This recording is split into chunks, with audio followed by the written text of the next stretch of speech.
হচ্ছে চাবি ক্যাট। একদিন চাবি ক্যাটটি সিদ্ধান্ত নিল সে তার বন্ধুকে দাওয়াত করে খাওয়াবে। তাই কথা মতো সে তার বন্ধুকে ফোন দিল এবং ফোন দিয়ে সে তার বন্ধুকে বলল একটু ভালো টাইম কাটাবে, তাই সে যেন তার বাসায় চলে আসে। তাই চাবি ক্যাটটি রান্না করার জন্য প্রস্তুতি নিল। সে একটি আস্ত ইঁদুরকে গরম তাওয়ার মধ্যে দিয়ে দিল।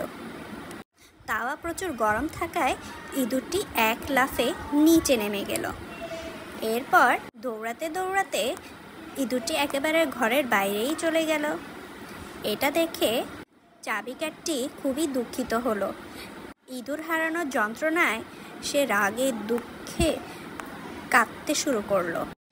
সে পরিকল্পনা করলো যাতে সে তার ইঁদুরটি ফিরে পেতে পারে। তাই সে একটি সাপকে ডেকে পাঠালো।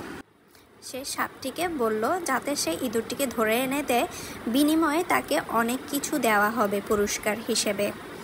সাপটিও কথা মতো রাজি হয়ে গেল। অনেকটা সময় পর সাপটি ইঁদুরকে খুঁজে পেতে সক্ষম হলো এবং সে চাবি ক্যাটটিকে তা জানালো। কিন্তু সাপটি ছিল খুবই লোভী প্রকৃতির। সে বেইমানি করলো চাবি ক্যাটের সাথে। সে বলল সে ইঁদুরটিকে অনেক কষ্ট করে ধরেছে, তাই সে ইঁদুরটিকে কিছুতেই ফেরত দিবে না।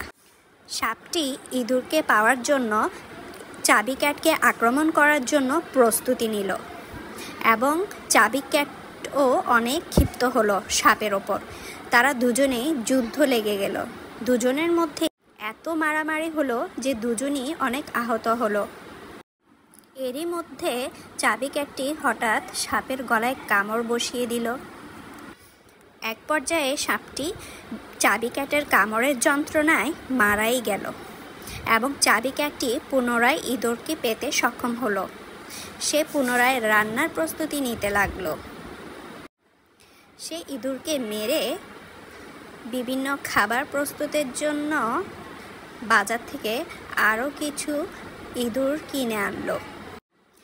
এবার চাবি ক্যাটটি মহা খুশি। সে তার বন্ধুকে অনেক কিছু খাওয়াতে পারবে, ইঁদুরের ফ্রাই খাওয়াতে পারবে, পাশাপাশি তো আরও অনেক কিছু।